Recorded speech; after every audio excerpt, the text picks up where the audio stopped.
মুসা আলাইহিস সালাম আল্লাহকে একদিন বলছেন, আল্লাহ আপনার সমস্ত সৃষ্টি সবার রিজিকের কথা, খাদ্য দুনিয়ার প্রয়োজন পূরণের কথা আপনার মনে থাকে?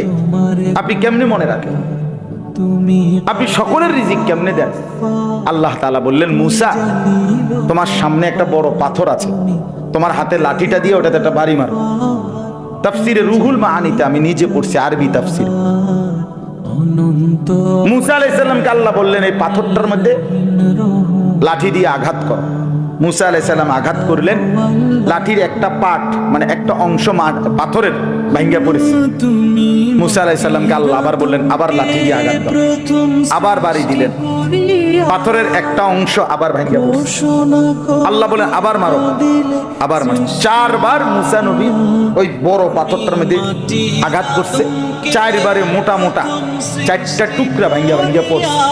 এই 4র্থ বারের পরে এই 4টা মোটা মোটা টুকরার ভেতর থেকে একটা ছোট্ট পোকা বের হইছে। মুসা আলাইহিস সালাম দেখতেছে এটার মুখের মধ্যে একটা ছোট্ট সবুজ একেবারে পিচ্চি পাতা, এটা কুটকুট কুটকুট করে খাইতেছে। আল্লাহ তাআলা বলছে, মুসা বুদ্ধুর কান লাগাইয়া শোনো ওই পোকাটা কি করে, তুমি বুঝবা কর, শোনো।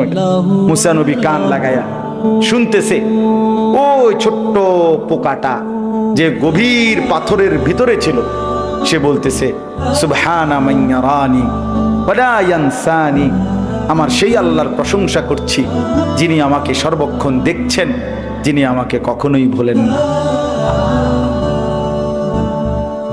যিনি আমাকে কখনোই ভোলেন। আল্লাহ তাআলা বললেন, মুসা তো এবার দেখো এই পাথর উপর দিয়ে ভাবার কোনো সুযোগ নাই।